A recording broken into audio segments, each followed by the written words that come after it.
Hey, what's up, everyone? I'm Sade. Welcome back to my channel, Hidden Alchemy by Sade. And if it is your first time here, welcome. I am a digital content creator focusing on physical wellness, spiritual wellness, and really just encouraging people to live more confidently and grow and develop better self esteem through many wellness practices. So if you enjoy the work that I create, go ahead, like, comment, and subscribe so I can continue to create more of these videos. For today's video, we are diving into the full moon in the sign of Virgo that we have happening on February 24th. Now, the difference between a new moon and a new moon is when we are planting new seeds of intention for our goals and our ideas to grow. When we have a full moon, it's when something has reached a culmination. So whether it be a situation has reached a culmination, maybe our seeds that we planted, something is starting to grow from that intention, and it's bringing something to the surface so that we can acknowledge it, let it go, or change it. So for this full moon, it is in the sign of Virgo. It will be at 5 degrees opposing the sun in the sign of Pisces. Now, whenever we're dealing with the Virgo and the Pisces archetype, we're dealing with two signs that are mutable, that are feminine, one being water and one being earth. Now, what I love about this Pisces Virgo opposition is it is the last full moon before we move into the spring equinox and before we move into eclipse season, as well as our first planet going retrograde. So right now with this full moon, we have no planets retrograde. So this is a very green light full moon of us looking at the details of something in our life that needs to be changed, needs to be fixed, or needs to be let go. Now, Virgo and Pisces are two signs that want fluidity. Pisces wants fluidity in terms of the art, in terms of how they are in relation with others, everyone getting along, creativity, artistic expression, seeing the bigger vision, the bigger picture. Pisces is the dreamer. Now, Virgo also wants fluidity as much as people do not think so, but Virgo wants fluidity so that we can really get efficiency of a product or an idea or a dream that we've had that we brought into the physical world. So whenever you're dealing with Pisces and Virgo, you're dealing with the dream and you're dealing with the practicality of bringing the ideas down into the physical space so that we can bring it into manifestation. So with Virgo and the moon being in Virgo opposing the sun in Pisces, it's asking us, where have we been a little delusional or maybe too dreamy about a situation that we haven't been doing the practical work to actually see that dream come to fruition?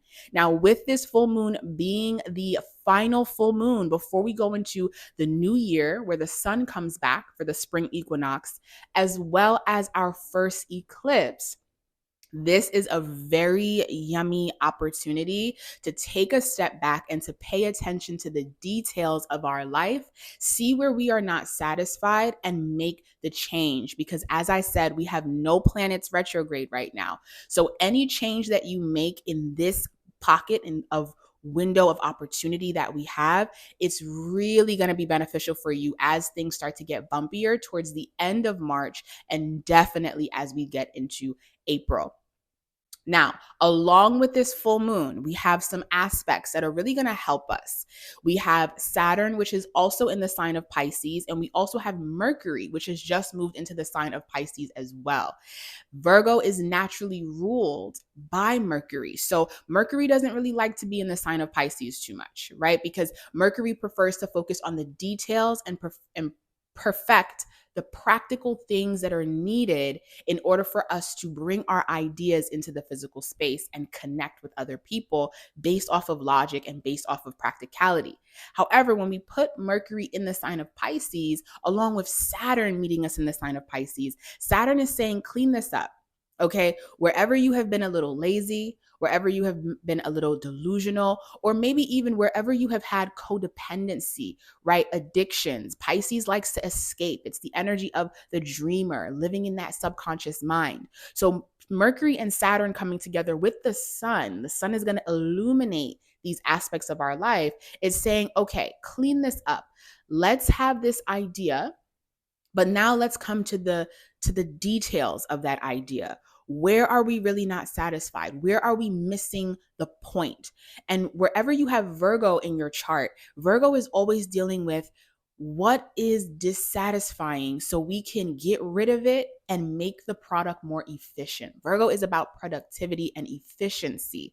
So this full moon is going to oppose whatever laziness or rose-colored glasses areas of our life that we've kind of been in. And it's going to say, okay, let's actually get a bird's eye view on what's really going on.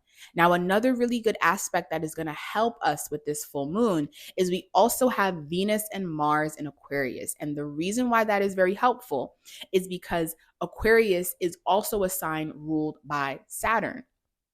And on top of that, Pisces is at 5 degrees in its first decadent, and the first decadent is the Saturn decadent. So lots of information, but basically what to take from this is we have a lot of Saturnian energy, which is really saying mental stamina over everything right now, focusing on what needs to be done, detaching from the emotional aspect of something, right? And getting straight to the point so that once we are met with this retrograde and this eclipse, we have really built some foundation to carry us into more bumpier territory.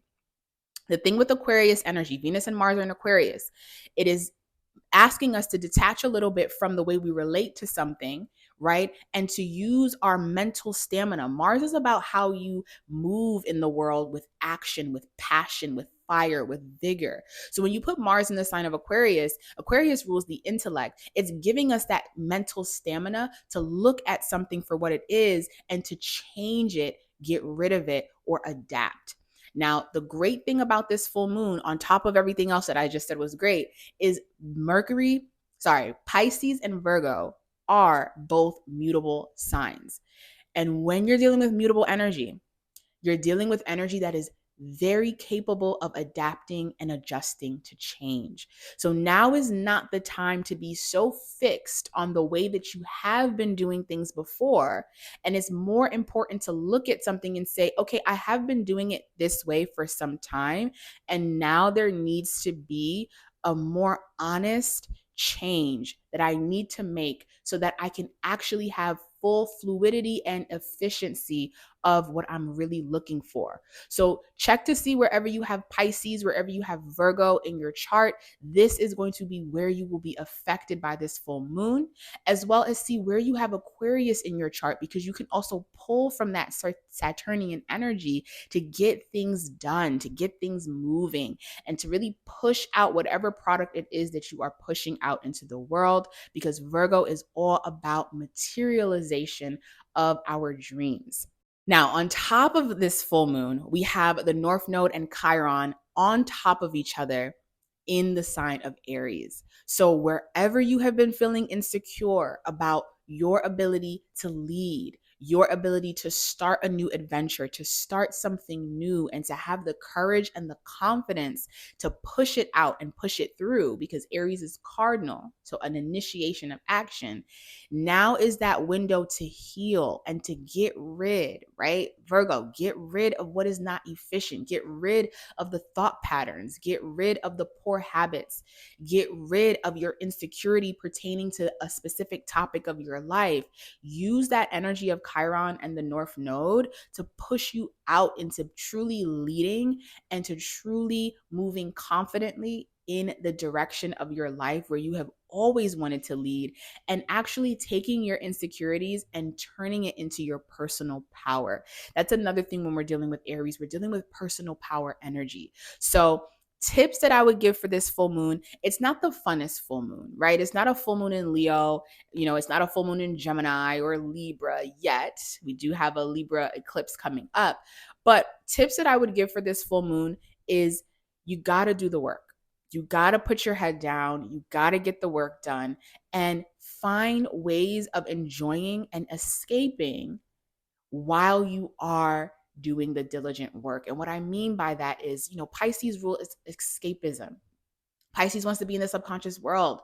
So, yes, the work is going to be challenging and the work is going to be hard because we have a lot of this Saturnian energy on top of Virgo.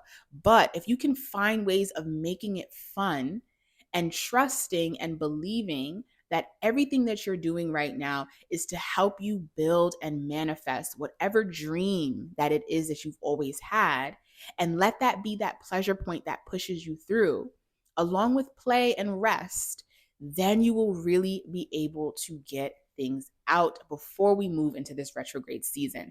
And that's another tip I would give. Pisces does rule being a little bit in the dreamy state and being a little lackadaisical, which is fine because being relaxed is what helps us to tap into our creativity. But we do have an eclipse coming at the end of the month of March, on top of Mercury going retrograde in the first week of April. So we have a good 5-week window of using the cosmos to work in our favor. Don't wait. Don't hesitate. Don't be lazy. And in true Pisces fashion, don't be wishy-washy. Look and see what exactly it is that needs to be done and start the process now, because we will be slowing down as we move later into the month of March. And lastly, because this is a full moon in Virgo, think about your diet. Where has your diet? Virgo rules our gut. And it also rules systems and systems working efficiently so we can get the most out of the product. So, where has your diet maybe been a little off? Or where have you been very productive and very cleanly in your diet? And that's allowing your body to have more energy to move forward, your mind to have more mental stamina. But if there's an aspect of your diet that you're not happy with, now is the time to have the courage and the confidence to change that, as we have this 5-week window of no planets retrograde and no eclipse in sight yet. All right, everyone. If you have any questions about where this full moon is hitting you in your chart, go ahead and head over to my website. I'll leave the link down below where you can schedule a meeting with me for us to do a reading. But until then, enjoy the rest of my content, like, comment, and subscribe, and I will see you all later.